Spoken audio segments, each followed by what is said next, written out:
Tonight we drift into a desert that doesn't forgive. Sand stretches in every direction like an ocean you can't drink, and in the middle of this sea crawl caravans of camels, grumpy ships with legs. They sway, groan, and spit, but each humpbacked beast carries something far more valuable than spices, salt, or even gold. They carry books. Leather-bound manuscripts swaddled in cloth, hidden in chests, rocking to the rhythm of the dunes. And yes, if you were thinking of joining them, you probably won't survive this trip unless you have a talent for drinking camel milk and squinting against sandstorms for weeks at a time. So, before you get comfortable, take a moment to like the video and subscribe, but only if you genuinely enjoy what I do here. Now, dim the lights, and let's ease into tonight's journey together. You trudge beside the camels. Their hooves leave neat crescents in the sand that instantly crumble under the hot breath of the Sahara wind. The sun hammers your back like a relentless smith forging iron. Traders around you mutter in a mix of tongues, Songhai, Arabic, Fulfulde, Tuareg, every syllable a clue that Timbuktu is not an isolated speck but a magnet pulling voices and goods across thousands of miles. At night, the desert flips its mood. Cold slices through your robe, stars glitter like spilled salt, and the caravan forms a circle for safety. The camels fold their legs, snorting as if insulted by gravity. You sit by a small fire, sipping bitter tea that tastes half like sand, half like salvation.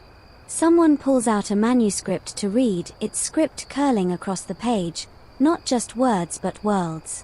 Mainstream history reminds you that trans-Saharan caravans were the lifeline of West African trade for centuries, hauling salt from Taudeni, gold from the forests farther south, and ivory sharp enough to carve legends.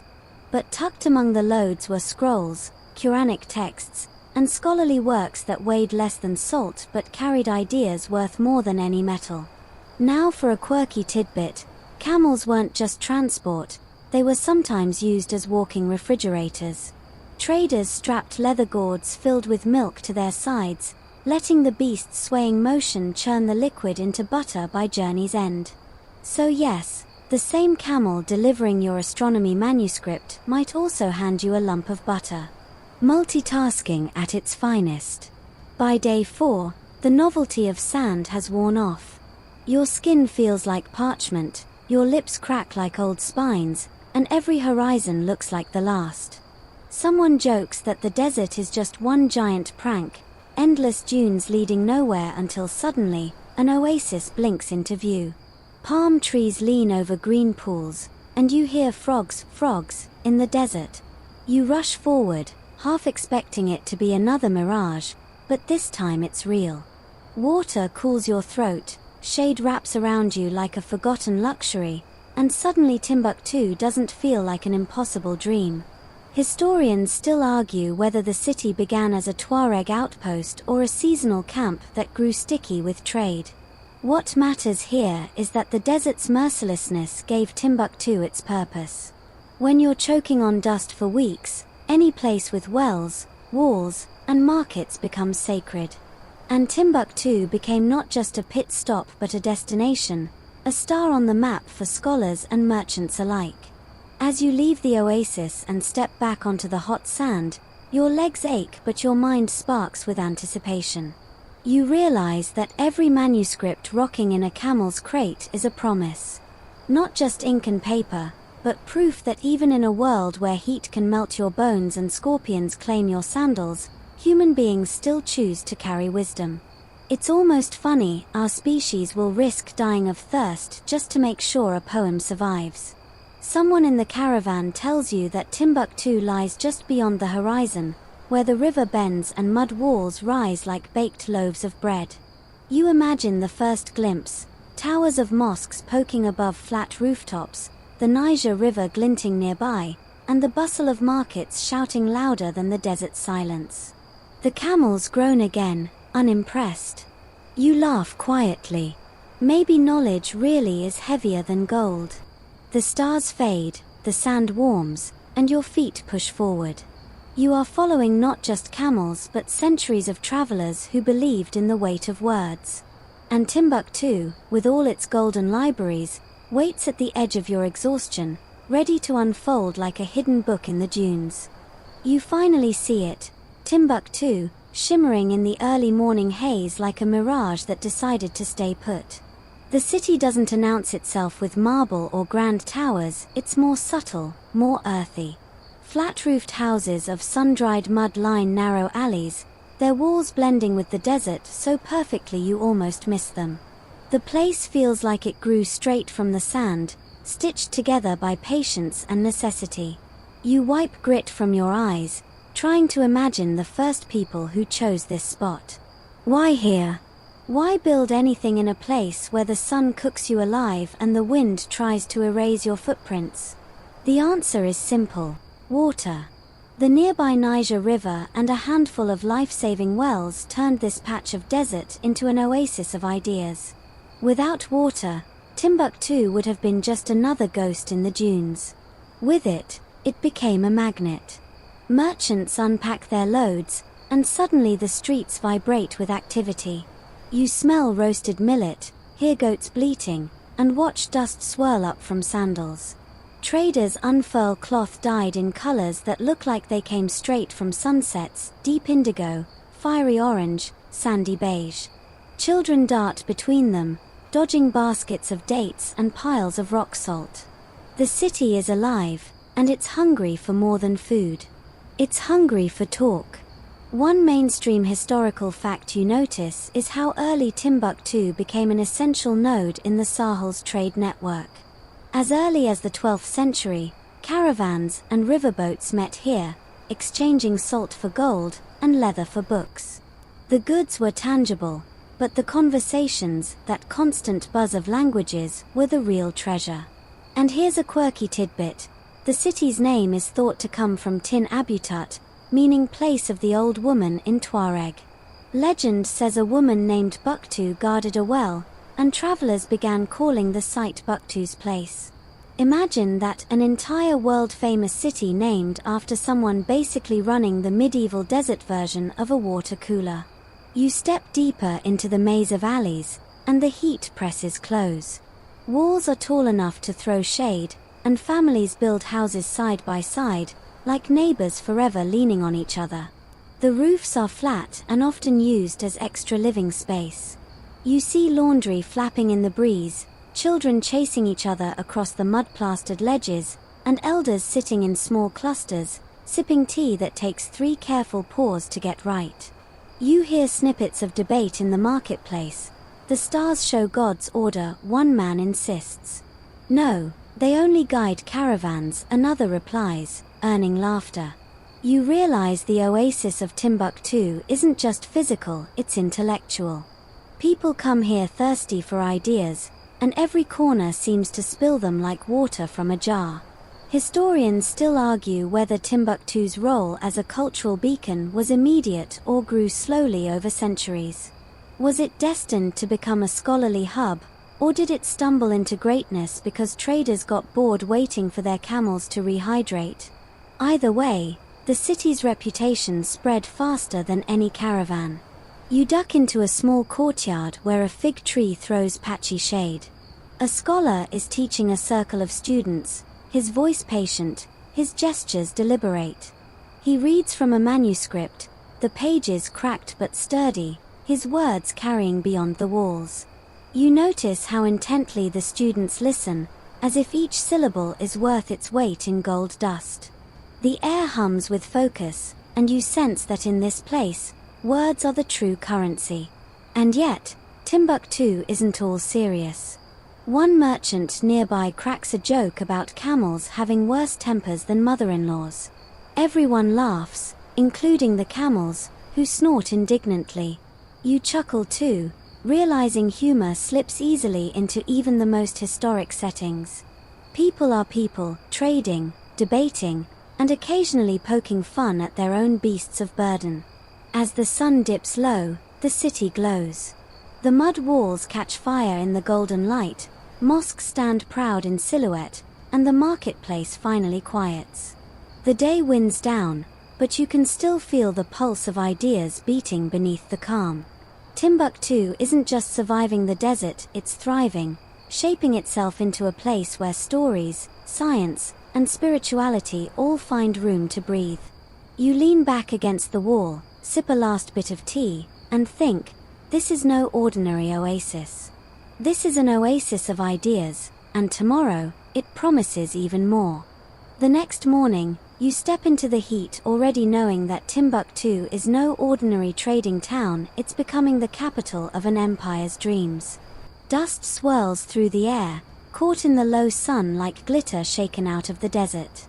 Caravans keep arriving, but this time the faces look sharper, the clothes richer, and the guards a little more serious. You've stumbled right into the rise of Mali power, and everything around you feels suddenly supersized. By the 14th century, Timbuktu wasn't just a pit stop, it was sitting in the lap of the Mali Empire, a realm so wealthy it made even European monarchs jealous. And right at the center of this glittering story is Mansa Musa, the emperor who became less of a person and more of a legend.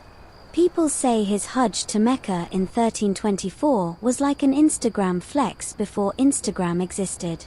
He brought so much gold that markets across Cairo and beyond reportedly crashed. Imagine dropping into a foreign city, flashing so much wealth that you single-handedly wreck the economy. That's one way to make an entrance. You picture him now, robes heavy with embroidery, servants carrying fans, camels sagging under sacks of gold dust. And somewhere behind the blinding treasure was another kind of cargo, scholars, architects, and scribes, the human gold who would shape Timbuktu into something enduring.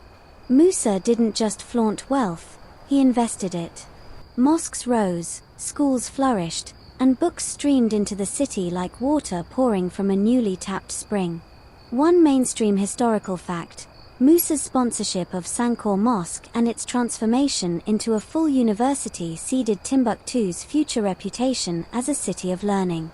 He understood that empires built only on gold eventually crumble, but empires built on knowledge echo far longer. Of course, there's always a quirky footnote to greatness. Some accounts claim Musa's entourage during the Hajj stretched so long that it looked like a moving city, tens of thousands of people, including heralds carrying golden staffs and, oddly enough, packs of trained dogs with collars of precious metals. Imagine the chaos of managing that. One dog distracted by a kebab vendor, and suddenly the richest man in history is chasing his blinged-out hound through Cairo's marketplace. As you wander Timbuktu's alleys, you sense that Musa's influence lingers. The mosques are sturdier, the scholars more numerous, and even the markets hum with a kind of pride. This isn't just survival anymore, it's a golden age, and you're walking through its heart. But historians still argue whether Musa himself truly transformed Timbuktu into a scholarly hub, or if the city was already bubbling with intellectual energy before he flexed his empire's checkbook. Was he the founder of its golden libraries, or simply the one who turned a spotlight on brilliance already there? You can almost hear the debates echoing between dusty archives, each historian wagging a finger across centuries. In the square, you watch a storyteller gather a crowd. He speaks of Musa in tones halfway between reverence and exaggeration. The emperor's generosity flowed like the Niger itself. He built mosques wherever his shadow fell. Kids gape, merchants nod, and you smirk, wondering how much of this is fact and how much is free desert marketing. But isn't that how legends work, truth mixed with enough gold dust to blind the skeptics? As the evening falls, music drifts through the air, drums pulsing, strings plucking, voices weaving in praise songs. You feel how empire isn't just about power, it's about rhythm, ritual, and shared stories. Musa may be long gone, but his empire's beat still thrums in every alley, every courtyard, every manuscript waiting to be copied by candlelight. Timbuktu is glowing brighter, and you know it's only going to shine more as its libraries grow. The desert outside may be silent and deadly, but inside these walls, the empire has planted seeds that promise centuries of conversation. You settle under the stars again, a little more certain that you're not just passing through history, you're standing right in the middle of its golden stage. The next day, your sandals crunch over packed earth as you drift toward the skyline that defines Timbuktu, 3 great mosques rising from the dust like sandcastles hardened by faith and time.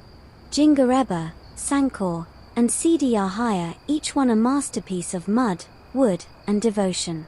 They aren't carved marble giants like in Cairo or Istanbul, but they command attention all the same. Their strength lies not in size but in presence. You feel it in the hush that settles as you draw near, as if even the desert wind pauses to listen. Jingareba Mosque comes first. Built in the early 14th century under Mansa Musa's orders, its walls rise thick and low, braced by wooden beams that jut out like ribs. The beams aren't just structural, they're a ladder for future generations, used by workers who climb up each year to replaster the walls. That's right, these mosques are living buildings. Instead of being frozen in stone, they demand regular care, like pets or plants. You watch children scampering over scaffolds with baskets of mud, laughing as if maintaining a world monument is just another Saturday chore.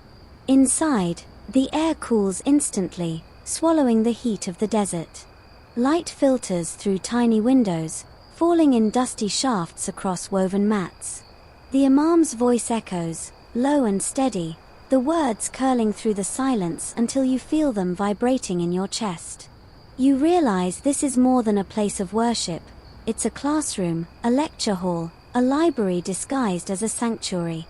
A mainstream historical fact to ground you here: Jingareba and its sisters were not just religious spaces but anchors for Timbuktu's reputation as a center of Islamic learning. Classes spilled across courtyards, and thousands of students once crammed shoulder to shoulder to hear lectures on law, astronomy, or theology. These mosques weren't just for Friday prayers, they were the beating heart of the city's intellect. Step outside, and you notice Sankor Mosque. It doesn't tower, but its square minaret rises like a bookend against the sky. The place would evolve into Sankor University, a name that today sounds like ivy-covered halls but back then meant scholars gathering wherever shade could be found.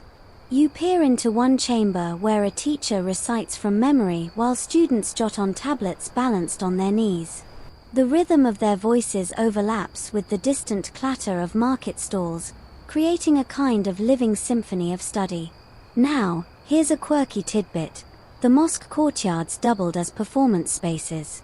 Between serious lessons, musicians sometimes plucked lutes or griots spun epic tales. Imagine your modern library allowing a lunchtime comedy set between sections on law and astronomy. Students might have grumbled, but you can bet they stayed awake. Historians still argue whether the design of these mosques was entirely homegrown or heavily influenced by North African architects like al-Sahili, who traveled south with Musa. Some claim his hand is obvious in the elegance of Jingareba, others insist the true genius was local masons who knew how to make mud endure centuries of wind and rain. Either way, the blend of styles is seamless, you can't quite untangle imported flair from indigenous skill. By late afternoon, you find yourself at Sidi Yahya Mosque. Its wooden doors stand shut, and the story goes that they will remain sealed until the end of days. People whisper that opening them would bring disaster, and you feel a little shiver imagining curious hands testing that prophecy. But inside, the cool darkness holds another kind of promise: endless lectures and debates, voices rising and falling like waves on the Niger. As evening shadows stretch, you sit on a bench outside, watching students stream by. Some carry manuscripts tucked under their arms, others balance reed pens behind their ears. Their laughter mixes with earnest arguments about the stars, about scripture, about the correct way to pour tea. You realize you're watching the lifeblood of Timbuktu flow past you, and it's not gold or salt this time. It's knowledge, poured from one mind to another like water between cups. The mosques stand glowing in the last light, their mud walls catching the sun's fire one last time before night takes over. You feel that same warmth in your chest. These buildings aren't just monuments, they're promises carved in clay and faith, still holding up centuries later. The morning hum of Timbuktu feels different now. You wake to the sound of reed pens scratching, not camel bells. The city is alive with study, and you realize the true treasure here isn't stacked in vaults, it's buzzing in courtyards and shaded halls. You make your way towards Sankor, where the pulse of Timbuktu's intellectual life beats the loudest. The university doesn't look like the stone fortresses of learning you might imagine in Europe. No gargoyles, no ivy-covered walls, no stern professors in black robes. Instead, it's a loose cluster of classrooms, libraries, and open courtyards where students gather cross-legged, manuscripts balanced on laps, their voices rising in a steady rhythm of question and reply. A teacher recites from memory, his cadence slow and deliberate. Dozens of students echo his words, repeating them until the syllables stick. It's less like a lecture hall and more like a chorus, knowledge carried on voices until it takes root in memory. A mainstream historical fact here, Sankor University, at its height, is said to have enrolled around 25,000 students, an astonishing number considering the city's size. That means perhaps 1 in 4 people in Timbuktu was a student or teacher. Imagine a modern city where every 4th person is perpetually hunched over a book. Coffee shops would collapse under the demand. You sit in the sand, cross-legged like the students, and listen as a debate unfolds. The topic tonight, whether the stars merely guide caravans or also reveal divine order. One student insists astronomy is a map of God's will. Another rolls his eyes, muttering that constellations are just fancy directions in the sky.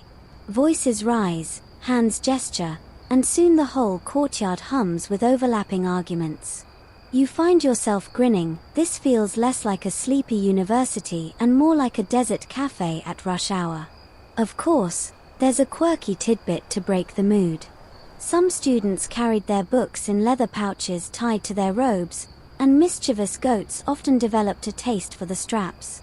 Picture it, a scholar mid-argument, only to leap up and chase a goat that's making off with his prized copy of Aristotle. Not exactly the gravitas of Oxford, but certainly unforgettable. The university doesn't just teach theology. Law, medicine, mathematics, literature, even geography find space here. You wander into one session where a physician demonstrates how to prepare herbal remedies, explaining the cooling power of mint leaves or the calming effect of tamarind.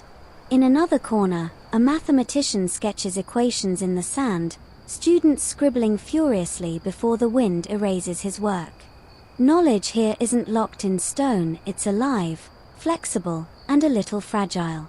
Historians still argue whether Sankor functioned more like a university in the modern sense or like an enormous network of informal study circles. Was it a centralized institution with a fixed curriculum, or more of a scholarly ecosystem that thrived on fluid connections? Walking among these buzzing groups, you feel like it's a bit of both, structured enough to endure, but loose enough to let ideas roam free. At night, the debates continue under lantern light. Students huddle in groups, their faces glowing orange, their voices soft but urgent. You catch one boy nervously rehearsing an argument before approaching his teacher, like a student today practicing a thesis defense in the mirror. Another laughs too loudly at his own joke, earning a stern glare before being shushed. Even centuries back, the rituals of study, the nerves, the pride, the whispered gossip feel comfortingly familiar. And there you are, caught in the middle of it all, feeling the buzz seep into your bones. The city that looked like mud and dust when you arrived now vibrates like a living library, every corner stacked with voices instead of shelves. Timbuktu isn't just a dot on the desert's edge anymore. It's a hive, and the honey is knowledge. The hum of Sankor still rings in your ears when you wander into the quieter streets of Timbuktu, drawn this time not to the classrooms but to the hands that make learning possible. Without the scribes, you realize, all those fiery debates would just dissolve into the desert wind. Someone has to trap the words, ink them, bind them, and keep them alive for the next curious mind. That's where the calligraphers come in. You duck into a shaded workshop and catch the smell of fresh ink, sharp, metallic, with a hint of smoke. A man sits bent over a low wooden desk, reed pen in hand, his back curved like a question mark. The nib scratches across the parchment in careful sweeps, and every stroke feels like a prayer. His fingers are stained black, his robe speckled with droplets, and you notice his tongue poking slightly from the corner of his mouth. Concentration looks the same whether you're painting the Mona Lisa or copying a page of jurisprudence. Mainstream history tells us Timbuktu's scribes worked on imported paper from Europe and North Africa, though parchment and vellum were also common. Trade routes didn't just carry salt and gold, they carried blank pages waiting to be filled. You run your fingers across a finished sheet, the ink raised like a fingerprint, the Arabic script so elegant it almost dances. You don't need to understand the words to feel their weight. And here's a quirky tidbit. Some manuscripts were decorated with tiny doodles, marginalia that ranged from little geometric flourishes to cheeky animals. Imagine opening a 500-year-old medical text and finding a camel drawn in the corner, smirking as if in on the secret. These weren't sterile works. They were personal, alive, occasionally playful. Even scholars couldn't resist slipping in a joke. The scribe's tools are simple but precise: reed pens sharpened with knives, ink made from soot, gum arabic, and water, parchment softened with oil. You watch as one apprentice mixes red pigment by grinding stones, the powder clouding his hands until he looks like he's been caught stealing spices. Another carefully stacks finished pages under a weight to flatten them. The whole room hums with quiet industry, a kind of factory of patience. Historians still argue whether these manuscripts were produced primarily for wealthy patrons, kings, imams, and merchants, or whether ordinary families also commissioned copies. Some evidence suggests households treasured their own private libraries, even if small, handing manuscripts down like heirlooms. That means knowledge wasn't just elite property, it was woven into daily life. You lean closer and notice one master adding gold leaf to a page. He dabs gently, as though afraid the leaf might fly away, and the word suddenly gleams in the lamplight. This is no longer just a book, it's an object of devotion. He sighs, sits back, and mutters about how his eyesight is going. His apprentice grins, promising to read aloud when the letters blur. You chuckle, some things never change. Generations of students have rescued tired teachers' eyes. As the day fades, you follow a young boy carrying a freshly bound manuscript wrapped in cloth. He weaves through the alleys, finally stopping at a modest home. Inside, a family gathers around the text as if it were treasure. The father unwraps it slowly, reverently, the way you might open a gift. He reads aloud by lamplight, and even the youngest children lean in, their faces lit with curiosity. You feel goosebumps rise. This isn't just copying words, it's bottling knowledge for centuries, pouring it from one mind to another across time. And maybe that's the quiet magic of Timbuktu's scribes. They weren't just artisans, they were time travelers. Their ink was a rope, tying future generations to the thoughts of the past. You step back into the night, the sound of scratching pens still echoing in your ears, and realize the desert may eat bones, but it will never eat ink. Not while these scribes keep writing. The city hums with heat as you turn a corner and slip into one of Timbuktu's hidden gems, the libraries. They aren't towering cathedrals of marble and glass like you might picture today. No, these collections are tucked behind humble wooden doors, inside mud brick houses that look almost identical to every other home on the street. If you didn't know what waited behind the walls, you'd walk right past without a second glance. You step into one such house. The air instantly cools, thick with the smell of dust and leather. Your eyes adjust, and you see shelves lining the walls, sagging under the weight of manuscripts. Some bindings are cracked and faded, Others gleam with embossed leather dyed red, green, or brown. Bundles of scrolls rest in wicker baskets, and chests bristle with folded pages bound by cloth straps. It feels like stepping into a treasure cave where the jewels are words. Mainstream history notes that many families in Timbuktu kept private libraries, some boasting thousands of volumes. They weren't merely storing Qur'an or religious texts, though there were plenty of those. They collected treatises on law, astronomy, medicine, poetry, history, even music. A city built from mud was also built from ideas, stacked neatly in rooms like this. And here's your quirky tidbit: some households actually used manuscripts as collateral for loans.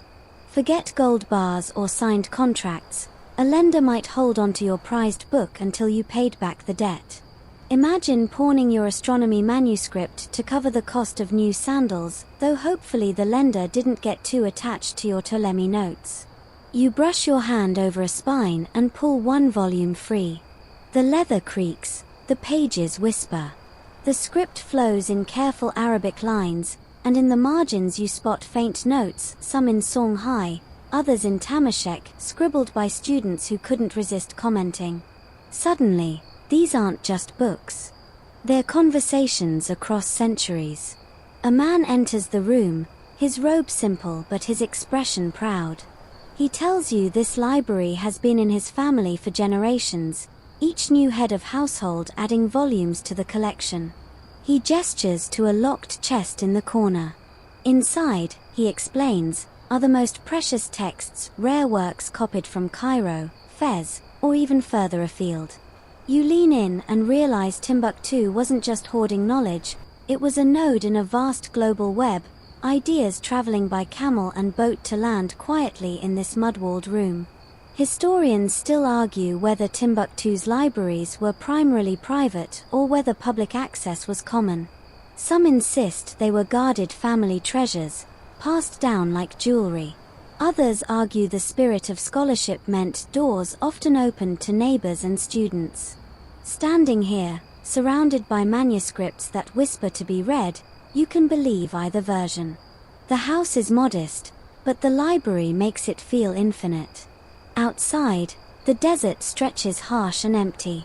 Inside, the walls bulge with worlds ancient Rome, distant China, the mysteries of the stars, the remedies for fevers, the poetry of longing. Each page is a door, and each door opens into somewhere far beyond the dunes. As you leave, you notice a small boy peeking into the library. He watches the shelves with wide eyes, as if he already understands their weight. His father nudges him forward, pressing a slim book into his hands.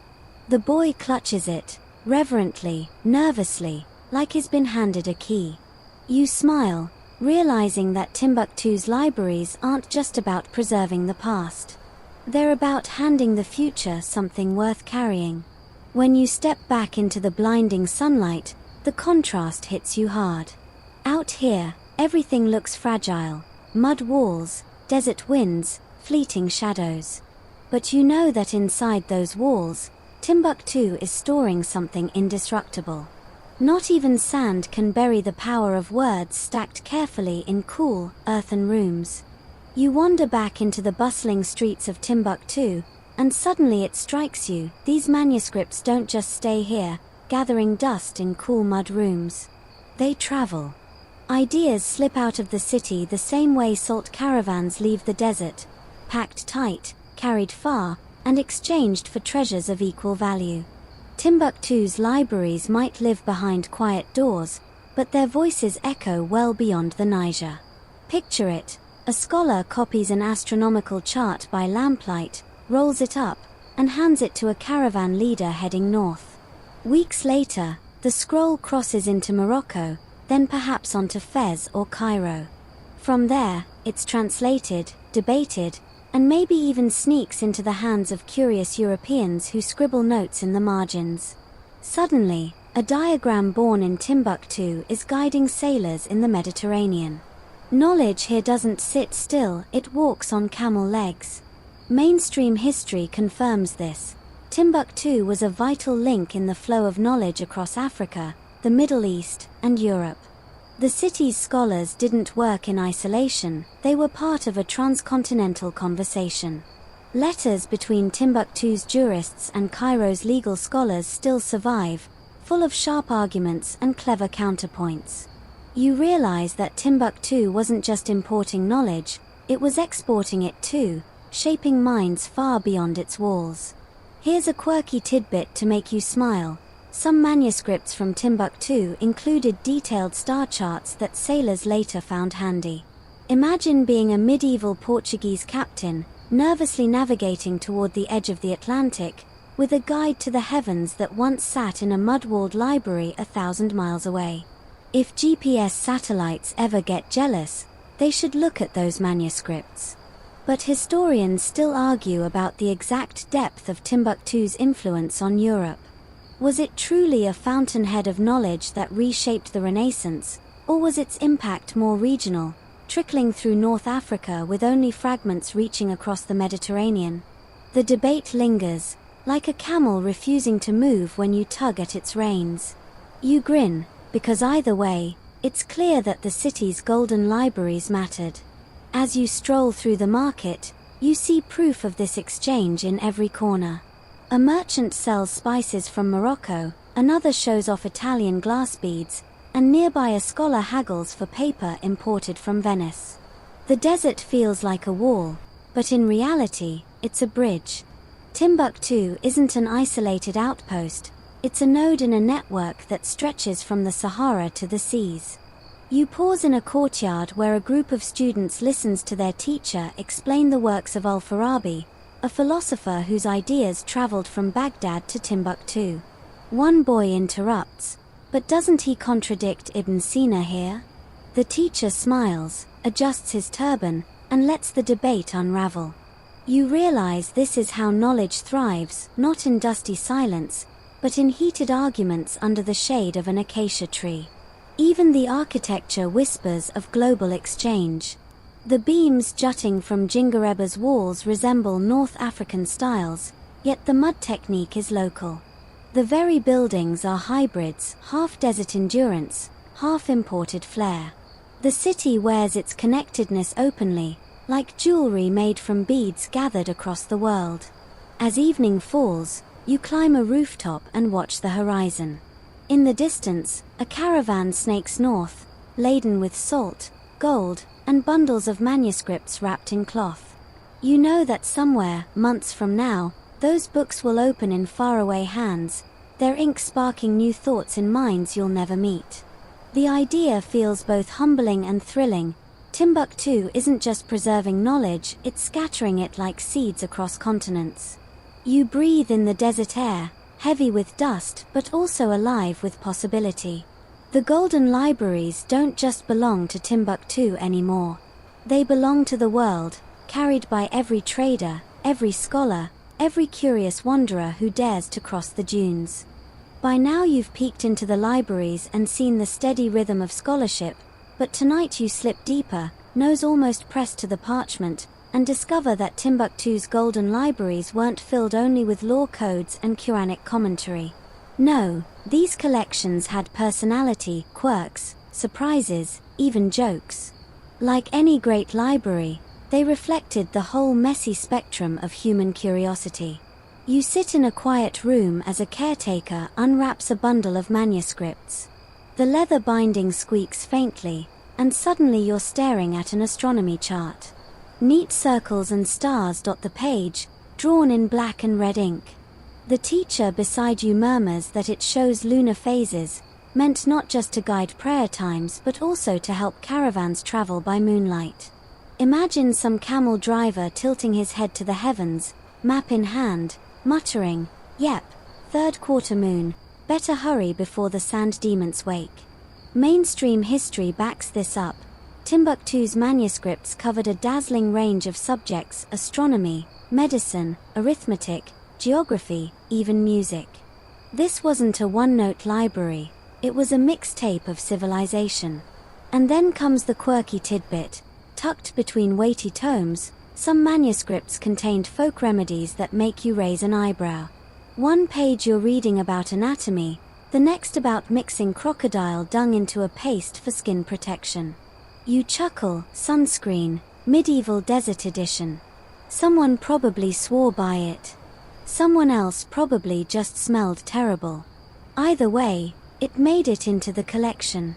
You flip further and find poetry, verses about longing and loss written in careful calligraphy. Margins bear doodles of birds and playful flourishes, as if even the scribe got carried away by the rhythm of the lines. Then, surprise, an earthy joke scrawled in the corner. Nothing obscene, just a cheeky proverb about donkeys being more reliable than kings. It makes you laugh out loud, which earns a stern glance from the caretaker. You shrug. Even ancient libraries had their inside jokes. Historians still argue about how to categorize these oddities. Were they serious scholarship, practical guides for daily life, or just scribes letting their pens wander? Some researchers insist that even the strangest remedies had logic in their context, while others suggest they were simply cultural snapshots, scribbled notes about what people believed, not what actually worked. You decide it doesn't matter.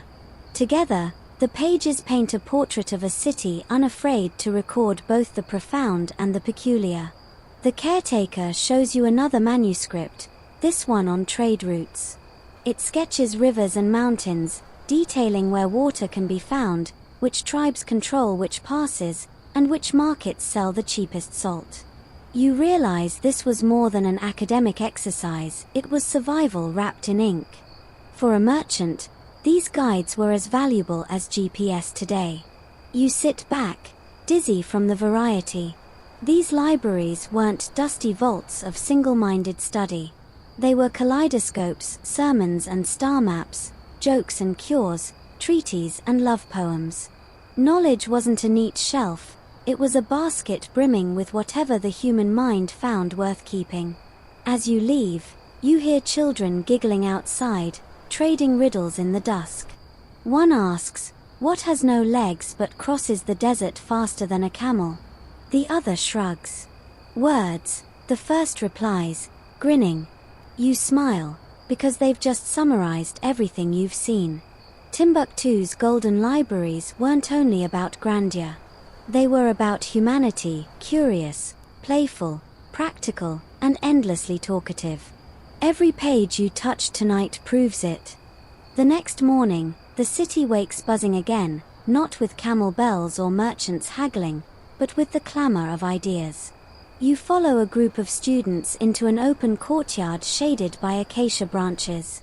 Mats are laid out in neat rows, and at the center sits a teacher, his beard streaked with gray, his hands moving like punctuation as he speaks. Today's lesson? A fiery debate.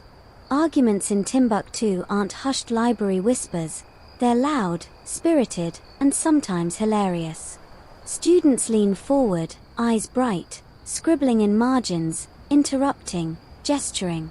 One insists that poetry is the highest form of knowledge, it stirs the heart, therefore it must be divine.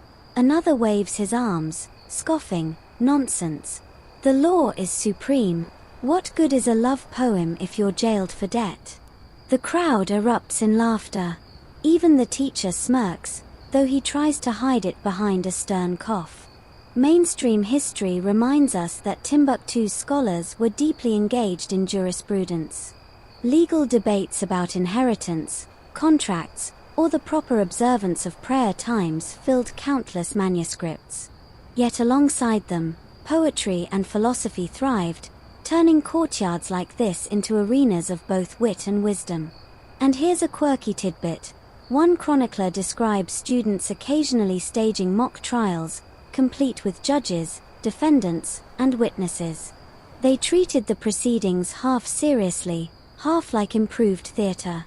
Picture a young scholar dramatically defending a goat accused of eating figs that weren't his. Educational, yes, but also an excuse to roast your classmates in public. You shuffle closer, catching another discussion. Two young men nearly nose to nose over whether the Earth's shadow proves it is round. One insists the Quran supports the idea, the other huffs that such claims are overreach. The teacher leans back, letting them argue, knowing that friction makes sparks. Historians still argue whether these debates pushed Timbuktu into proto-scientific territory, or whether they remained tightly framed within religious boundaries. Watching them, you suspect the truth lies in between, curiosity straining at the leash of tradition. The energy is infectious. You remember the heated back and forth in Section 5's astronomy debate, and now you see it wasn't an isolated moment. Debate is the bloodstream of the city, running through its mosques, courtyards, and markets. Even tea stalls buzz with argument. One man claims the price of salt is divine justice, another insists it's greedy merchants. Voices rise, fingers wag, but then someone pours another round of tea and the tension dissolves into laughter. By late afternoon, you drift into another gathering under the shade of palm mats. Here, a griot recites verses, his voice rising and falling like waves. Students clap in rhythm, not to applaud but to stay awake as he chants line after line of a long genealogical poem. When he slips in a playful insult about rival scholars, the group bursts out laughing again. You realize these debates aren't just intellectual, they're entertainment. In a world without Netflix, sharp arguments and witty verses are the binge-worthy shows. As evening descends, you climb a rooftop and hear debates echo across the city, like dozens of overlapping radio stations. Law, poetry, medicine, astronomy, each corner of Timbuktu hums with voices testing boundaries. You feel the warmth of it in your chest. This isn't dry scholarship. This is living knowledge, fought for, laughed over, and carried forward. The stars prick the sky, and you lie back, remembering the boy who asked in Section 9 what moves faster than a camel. Words, he said. Listening tonight, you know he was right. By now, you've soaked in the brilliance of Timbuktu's manuscripts and the fiery debates that gave them life. But as you linger in the city, you notice something else. Knowledge here is more than parchment and ink. It breathes in the rhythms of daily life, whispered in songs, carried in rituals, and hidden in oral traditions that stretch back centuries. You sit beside a griot beneath the stars. His kora rests in his lap, strings shimmering in the firelight. With a slow pluck, he begins to weave a story of empires rising and falling, of kings whose names live on not in books but in voices. The words tumble like a river, smooth and memorized, yet alive and shifting. Every retelling adds a twist, a flourish, a sly wink at the audience. You realize this too is a library, one that requires no shelves, only memory. Mainstream history tells us that Timbuktu existed in a web of both written and oral traditions. While scholars copied texts, griots preserved genealogies, proverbs, and histories through song and speech. The two systems weren't rivals but companions, each catching what the other might drop. Here's a quirky tidbit. Some manuscripts in Timbuktu contain what appear to be transcripts of oral tales. Scribes wrote down proverbs, riddles, and even jokes they must have heard around firesides.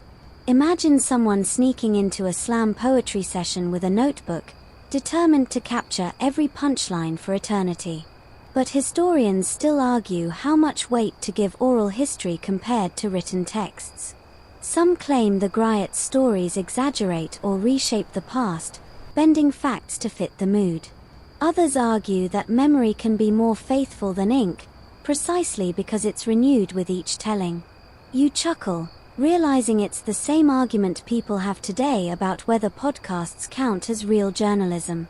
In the marketplace, you overhear a woman teaching her daughter a song about the safest wells along the caravan routes. The melody is sweet, but the information is crucial. Sing the song, and you remember where to find water in the desert. Elsewhere, a man recites herbal cures while pointing at plants in a basket, the rhythm of his speech acting like glue for the listener's memory. Oral tradition wasn't just about entertainment, it was survival. Walking past the Sankor Mosque at dusk, you hear students chanting passages aloud in unison, their voices rising in waves. Recitation isn't only about memorization, it's about rhythm, breath, and community. You suddenly realize, Timbuktu's culture wasn't just about storing knowledge but about performing it. The air fills with the mingling sounds of scribes scratching pens and griots plucking strings. Both are acts of preservation, both ways of holding on to wisdom. You smile at the irony. Timbuktu's libraries became famous worldwide for their manuscripts, yet half their spirit lived in voices, not vellum. You lean back on a rooftop, the desert breeze cool against your face, and listen. Somewhere in the city, a storyteller is spinning words into memory. Somewhere else, a scribe is trapping them in ink. Between them, Timbuktu creates not just a record of knowledge but a living, breathing heartbeat of culture. By now, you've felt the heartbeat of Timbuktu's libraries, quills scratching, griots chanting, students arguing under the stars. But as you wander further, you begin to see how fragile this world really was. Knowledge might feel eternal when bound in leather or sung in rhythm, yet in Timbuktu, every page and every story carried the risk of vanishing like footprints in sand. One evening, you walk through a dim storage room. Stacks of manuscripts lie bundled in goatskin, piled haphazardly, their corners curling in the dry heat. A caretaker warns you with a sigh, the termites eat faster than the scholars read. You bend close and indeed, some pages look chewed, letters dissolving into lace. It's a sobering reminder ink may outlast memory, but not always bugs. Mainstream history notes that Timbuktu's manuscripts suffered from the desert climate, insects, and neglect. Whole collections were nearly lost not to fire or conquest but to something as mundane as mold. The irony stings. Libraries that once dazzled the world could be undone by humidity. And here's your quirky tidbit. Some families tried to preserve manuscripts by burying them in clay pots or sealing them in walls. While clever, these stashes sometimes backfired. Moisture trapped inside ruined the pages faster. You picture a scholar slapping his forehead centuries later. Great idea, uncle. We saved the books by destroying them. Historians still argue how well protected the libraries truly were. Some claim Timbuktu had robust preservation methods, while others say survival depended mostly on luck and obsessive caretakers. You lean toward the second theory, especially when you see a child casually using a centuries-old manuscript as a makeshift desk to finish his homework. Then there were the darker threats: fire, invasion, and sheer human carelessness. Imagine a candle tipping too close during a midnight study session, or a raiding band knocking over shelves in search of gold, never realizing the real treasure was already in their hands. You recall Section 7's image of caravans hauling books across deserts, and suddenly you grasp the risk in sharper relief. Each journey wasn't just about commerce but about survival of thought. Every book that made it to Timbuktu was a minor miracle. Walking through the streets, you hear whispers about families who guard manuscripts like holy relics. Some hide them from neighbors, others refuse to lend them even to scholars. Suspicion and pride both fuel this secrecy. You can't blame them. When knowledge is so fragile, trust becomes as precious as parchment. As night falls, you sit with an elder who strokes the cover of a worn astronomy text. "These pages," he says softly, "are like children.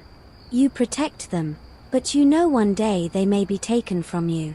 His voice cracks, and you realize that for many in Timbuktu, manuscripts weren't just books, they were lineage, proof of identity, threads that tied families to a golden past. Above, the stars blaze with clarity, unbothered by termites or damp air. You lie back, imagining every star as a page, every constellation a story.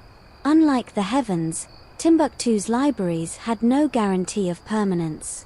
Yet maybe that fragility made them burn brighter, like a candle you cup carefully against the wind. You wake to find the city tense. The market still bustles, the courtyards still echo with lessons, but there's an undercurrent of unease you can't quite shake. Word drifts through the streets like sand carried on wind. Foreign soldiers are marching closer. And suddenly, the fragility you glimpsed in the termite-bitten pages of Section 12 takes on a human edge. Timbuktu's libraries have survived storms and mold, but can they withstand war? Mainstream history remembers one particular invasion. In 1591, Moroccan forces under Sultan Ahmed al-Mansur crossed the Sahara, armed with gunpowder weapons that outmatched Timbuktu's defenders. The scholars, so fierce in debate, could do little against cannons and muskets. The city was captured, and with it, a golden era flickered. You walk through the streets in your mind's eye, imagining the fear. Families clutching manuscripts tighter than jewelry, teachers trying to continue lessons as soldiers marched past, scribes hurriedly wrapping bundles of books in cloth, whispering prayers that tomorrow would still hold time for learning. Here's your quirky tidbit. When Moroccan troops arrived, they weren't entirely sure what they'd captured. Chronicles suggest some soldiers expected piles of gold and silver, only to find piles of parchment. Imagine the disappointment. You mean these heavy trunks are just books? Still, some commanders recognized the value, and manuscripts were shipped north like war spoils. Historians still argue how devastating this invasion truly was. Some say Timbuktu's libraries were gutted, knowledge scattered and lost forever. Others argue the damage was exaggerated, that families hid the most precious manuscripts in cellars, caves, and desert outposts, waiting for calmer days. The truth is tangled, half light and half shadow, just like the alleys of the city itself. As you wander, you hear stories of scholars forced into exile, their words silenced, their debates cut short. Some families smuggled manuscripts in baskets under grain, while others fled across the desert, books strapped to camels beside water skins. You picture those caravans again, but this time not triumphant, not leisurely, urgent, desperate, like arteries pumping lifeblood away from a wounded heart. Even in chaos, knowledge found odd hiding places. A merchant tells you of manuscripts tucked into false walls, or rolled tightly and slid into bamboo reeds. Some were disguised under layers of cloth so that, to an outsider, they looked like nothing more than laundry. You can't help but smile. Timbuktu, master of wisdom, suddenly became master of camouflage. Night falls and you sit on the city's edge, looking toward the desert, knowing invaders will arrive soon. Behind you, in darkened houses, families whisper over what to save, what to bury, what to risk losing. You feel the weight of their decisions, the ache of knowing that every page matters but not every page can be saved. The stars overhead remain unchanged, the same sky scholars once mapped in Section 5's astronomy debates. Yet below, the city trembles. Knowledge, it turns out, doesn't just need to be copied and recited, it needs to be defended, hidden, even smuggled. Timbuktu's golden libraries aren't only about abundance, they're about survival against forces much bigger than termites. The invasion passed, the dust settled, but Timbuktu was never quite the same. You walk its streets now in a quieter age, where whispers of greatness echo louder than the present hum. The city still stands, the mosques still rise against the desert sky, but the libraries? They've become scattered treasures, hidden in places both ordinary and unlikely. You're invited into a modest mud-brick house. The courtyard is shaded, chickens cluck lazily, and the smell of spiced stew drifts from a corner pot. Nothing here screams treasure vault. Yet, the patriarch of the family leads you to a wooden chest beneath his bed. With reverence, he opens it to reveal leather-bound manuscripts stacked like loaves of bread. You lean closer, and the air smells faintly of dust, ink, and centuries. Mainstream history tells us that after the 16th century, many manuscripts passed out of the city's great institutions and into private hands. Families became guardians, treating their collections as heirlooms to be passed down. Some households owned only a few texts, others safeguarded hundreds. The libraries of Timbuktu transformed from public centers of scholarship to quiet, almost secretive, family legacies. Here's a quirky tidbit. Some families used their manuscripts in ways that might make a modern archivist faint. A folio might be wrapped in cloth and stored in a clay jar in the granary, right next to millet. Or it might be carried out into the fields as a charm against locusts. In a way, the books lived on not as relics but as active, practical companions. Historians still argue whether this dispersal was a blessing or a curse. On one hand, scattering made it harder for invaders or fire to wipe everything out in one blow. On the other, secrecy sometimes meant neglect, with priceless texts forgotten in cellars. You picture some future scholar stumbling across a bundle of manuscripts under a pile of onions, gasping, "This is a lost treatise on medicine." Walking through Timbuktu, you realize the city itself became a library without walls. Knowledge wasn't concentrated in towers or vaults anymore, it seeped into daily life, tucked behind shutters, hidden under floors, whispered across dinner tables. Every street corner held the possibility of a forgotten manuscript waiting to be rediscovered. You sit with a family as evening falls. A grandfather carefully lifts a brittle page, his granddaughter leaning close as he recites its text. There is no formal lecture, no ink pots, no scribes. Just a circle of listeners, a quiet transmission. The knowledge endures not only because it's written, but because it's spoken, treasured, lived. Outside, the desert wind picks up, scattering sand across the city walls. You remember the candlelit debates, the caravans heavy with books, the griots weaving memory into song.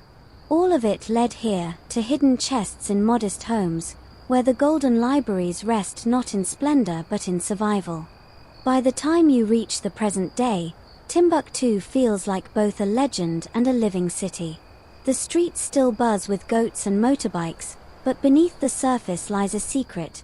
Tens of thousands of manuscripts, some still hidden, some restored, all carrying the weight of centuries. You realize you're not just walking through a city, you're walking through a survival story. Mainstream history records how, in recent decades, scholars and archivists began cataloging and preserving these treasures.